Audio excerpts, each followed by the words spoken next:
Hello everyone, welcome to the English drill. This is the last set of idioms and there are a few very interesting idioms that I've picked up for you. So I hope you enjoy this video. Number 1, having cold feet. It means being very nervous or scared about something. So I had cold feet when the class teacher picked me out for the school play. I had cold feet when the class teacher picked me out for the school play or for the school recital, whatever it is. So cold feet means being nervous about something, being extremely nervous about something. Your feet has turned so cold that they are shaking. When does that happen? When you are very nervous about something. The next one is zipping my lips. Zipping the lips or zipping my lips. Zip. So here lips are like chains and zipping those chains means closing your lips, meaning keeping your mouth shut. That's the meaning of this idiom. Keeping your mouth shut, not speaking or not divulging anything. So if you say I will zip my lips, you're basically trying to convey the message that you'll keep your mouth shut. You will not speak unless you're called upon to do so. Okay, so you can use it in a sentence like, your secret is safe with me, I have zipped my lips. Or I have zipped my lips, your secret is safe with me, which means that I'm not going to share your secret with anyone. My lips have been sealed, my lips have been zipped. The next one is having a square meal. Having a square meal, meaning having a healthy, balanced meal. That is the meaning of this idiom, having a healthy, balanced meal. So, like we often use it in a sentence like, they did not even have money to buy 4 square meals a day or 3 square meals a day. We often use it in sentences like these, right? 3 square meals or 4 square meals or somebody's ability to afford 3 or 4 square meals a day. So being able to afford 3 or 4 square meals a day means someone who is rich enough to afford healthy, balanced meals 4 times a day. Not being able to afford 3 or 4 square meals a day means someone who is very poor and that person doesn't have the means to afford healthy, balanced meals for 3 or 4 times a day. The next one is being on the fence. Being on the fence. You're sitting on the fence. You're not choosing either side, but you're on the fence, on the border. It means not being sure about something. This is the simple meaning of this idiom, not being sure about something. So, if you remember, during the argumentative essay videos, I clearly told you that you cannot sit on the fence when you're writing an argumentative essay. Right? This is a sentence example. You cannot sit on the fence when you're writing an argumentative essay. You either have to write for or against the given statement. I've told you many times, right? So sitting on the fence means not being sure about something. So if I'm telling you don't sit on the fence, I'm asking you to choose a side, not be neutral, but to make a choice that which side you will follow or what kind of statement you will go for, whether you will go for or against the statement that is given to you. So sitting on the fence is when you're confused whether you ought to write for or against the statement, but not being on the fence means making a choice, choosing a side to follow or picking a side to argue for or against. Okay, so that is what sitting on the fence or being on the fence means, not being sure about something. So let me remind you once again, don't sit on the fence when you're writing an argumentative essay. Choose either for or against the given statement and then write your essay. Okay, so choose your stance right at the very beginning. Then the next one is opening a can of worms. opening a can of worms. So what will happen if you open a can of worms? The worms will wiggle out of the can and then they'll just spread all over the area and make a mess, right? So opening a can of worms means starting some trouble.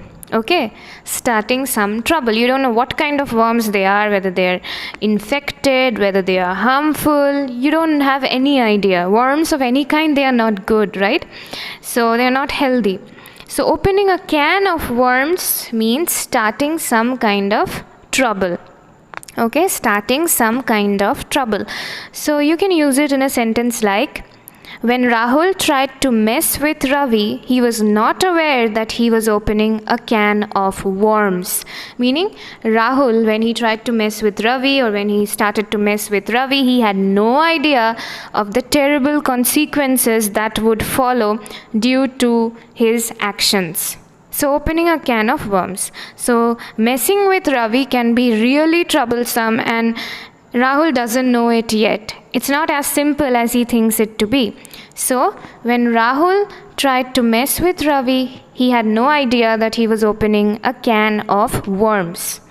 Simple. Okay, so the next one is keeping my eye on the ball, or keeping your eye on the ball. Keeping your eye on the ball.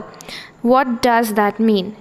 It means having a clear focus of the target. Clearly paying attention to the target, like completely being focused on the target, nothing else. You're not looking at anything else but the ball that you're supposed to catch, or the ball that you're supposed to hit. So you're not looking at the audience screaming, you're not looking at what the other players are doing, but all you're looking at is the ball. That is the kind of focus that you should have if you really want to catch or hit the ball. So keeping my eye on the ball, or keeping your eye on the ball, means to clearly focus on only the target and nothing else. Okay, so let's say you can use it in a sentence like, I have wasted many months in recreation doing everything I wanted to do, but now that the exams are knocking on the door, I have to keep my eye on the ball.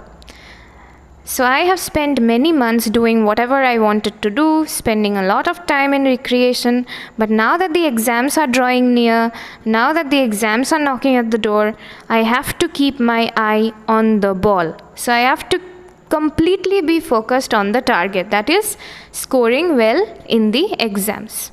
So this is the simple meaning of this idiom. The next one is having a heart of gold. Having a heart of gold, meaning being very, very generous. Heart of gold, being very kind and generous. That is the meaning of having a heart of gold. So if you say that Ravi had a heart of gold, you basically mean that Ravi was very kind and generous to everyone. Whoever has a heart of gold is very kind and generous and magnanimous towards other people. The next one is pick someone's brain, or wanting to pick someone's brain. It means wanting to ask a question. Okay? Wanting to pick someone's brain means wanting to ask a question. So if you tell your friend that I really want to pick your brain on that subject matter, whatever it is, it means that I want to ask you a question about something. Okay? I want to pick your brain means I want to ask you a question about something. The next one is losing my mind, or losing your mind, whoever's mind. Losing my mind means going crazy, going insane, feeling like you're going mad. Losing my mind. Okay, so you can use it in a sentence like, with all the exam stress and people falling sick at home due to the coronavirus, I felt like I was losing my mind at one point of the time. With all the exam stress and people falling sick at home due to the coronavirus, I felt like I was losing my mind at one point of time. Simple, easy. The next one is being all ears. Being all ears. E-A-R-S, ears. All ears. It means listening to someone very attentively. Listening to someone very attentively without any sort of distraction, without any sort of diversion. All ears means I'm fully listening to you. All my ears are at your service. They are only listening to you. So you can use it in a sentence like, when the school president gave the speech at the annual concert, the entire gallery was all ears. Meaning everyone in the gallery listened to the school president very, very attentively.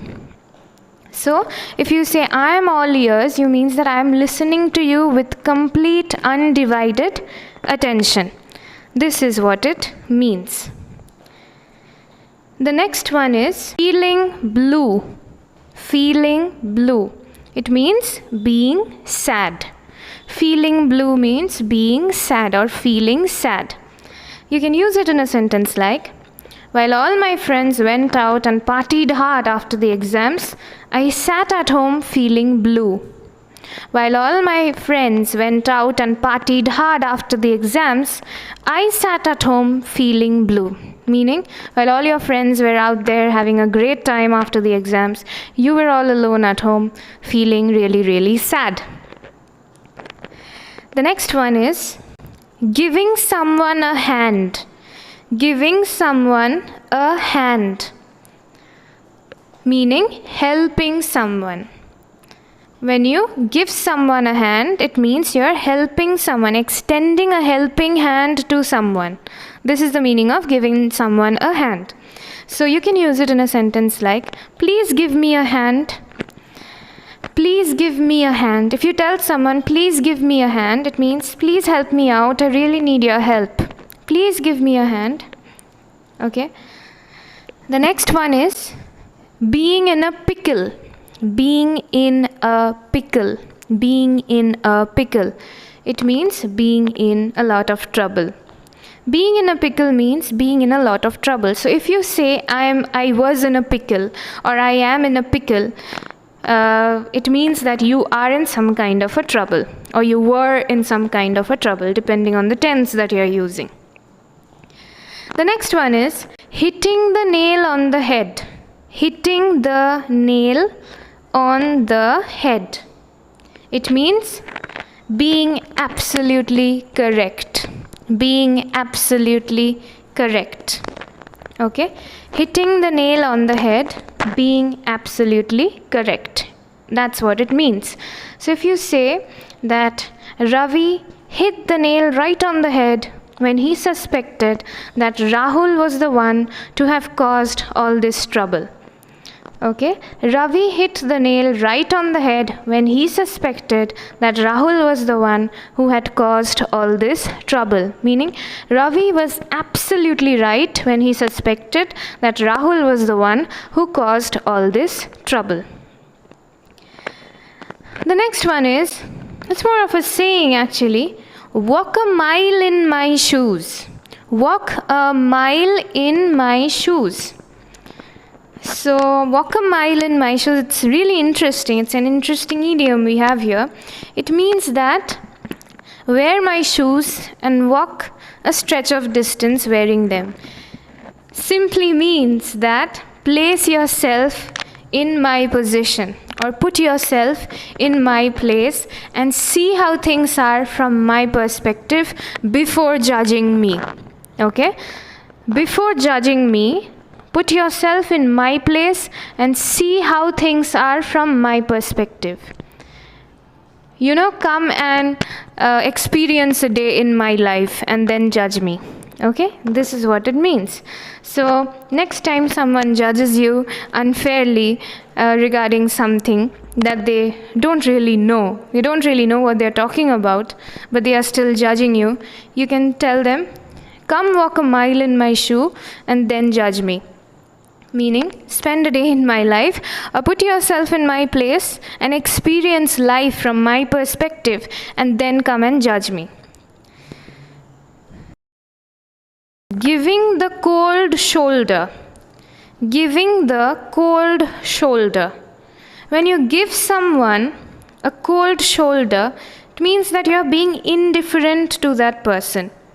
Being indifferent to that person, not caring about that person, not like seeing through that person, as if that person doesn't exist. You're not talking to that person, you're giving that person some kind of a silent treatment. Ignoring a person, basically. That is giving a person the cold shoulder. You're being very cold to that person. Okay? That is what it means. So, a sentence example would be, I deserve an explanation. Don't give me the cold shoulder. You're having a fight with someone, your best friend, and you fell out due to some reason that you're not aware of. So you can tell your best friend that, I deserve an explanation. Don't give me the cold shoulder, meaning don't ignore me. I deserve an explanation. Come and tell me what it was that caused you to become so cold towards me. What is my mistake? This is something that you can tell your best friend or whoever it is that you're falling out with. Don't give me the cold shoulder. I deserve an explanation. You owe me one. The next one is being on the top of the world. Being on the top of the world. Similar idioms are being over the moon, or being on cloud 9, or being on the 7th heaven. Just means that being extremely, extremely happy. Extremely happy. A kind of happiness that knows no bounds. That is being on the top of the world. So, a sentence example would be, when she scored a full marks in her biology exam, she was on the top of the world. When she scored a full marks in her biology exam, she was on the top of the world. She was extremely happy. Her happiness knew no bounds. This is what it means. The next one is having a green thumb. Having a green thumb. Having a green thumb means being extremely good at gardening.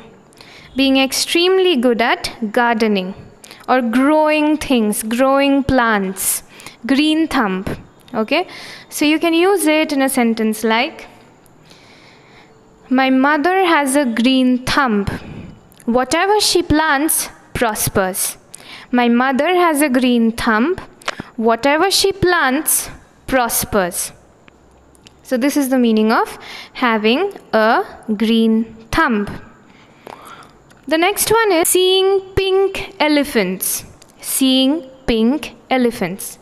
It means hallucinating, seeing things that are not there, mainly due to intoxication, mainly due to having a lot of alcohol.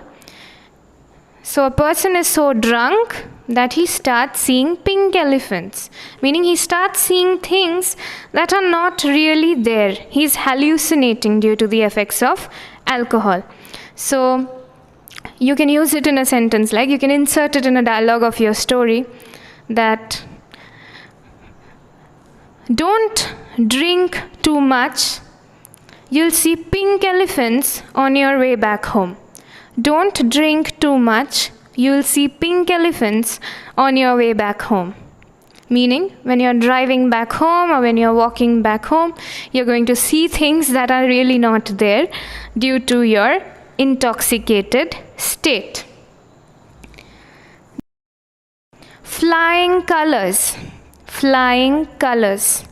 Flying colors means to succeed in something or to do something extremely well. It's very easy because I'm quite sure you've heard of sentences and phrases like, she passed with flying colors. She passed her exams with flying colors. It means she passed her exams very, very successfully. That is all it means. Flying colors means being very, very successful in something or doing something extremely well. Okay, I hope you're enjoying till here. So let us see 5 more interesting idioms. The next one is a gray area. A gray area means something that is unclear, something that you don't completely understand, or something that you don't completely know about. Okay, so suppose you can use it in an in a sentence like, the American Wars of Independence are a gray area to me. The American Wars of Independence are a gray area to me. I don't know much about them. Meaning you don't have a lot of knowledge or clarity when it comes to the American Wars of Independence. The next one is add fuel to the fire. Add fuel to the fire. So there's already a fire blazing and you're adding more fuel to it and it's blazing even more brightly. It just means to worsen an already bad situation. To worsen an already bad situation. Adding fuel to the fire. So for example, a sentence like, my mother was already angry with my brother for the nuisance he created in school. And when I walked back home to tell her that I had failed in my exams, I had simply added fuel to the fire. Okay, so my mother was already angry with my brother because of the nuisance he created in school. And when I came back home or walked back home from school to inform her or tell her that I had failed in my exams, I had simply added fuel to the fire.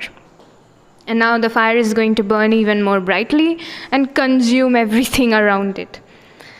The next one is to be cool as a cucumber.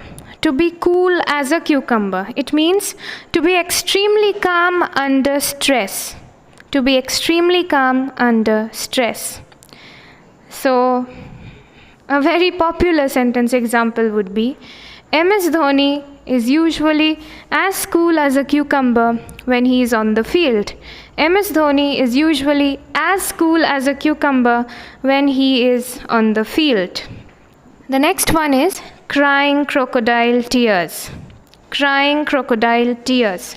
Crying crocodile tears means to cry fake tears, to not really cry at all, but to pretend to be sad, to pretend to cry.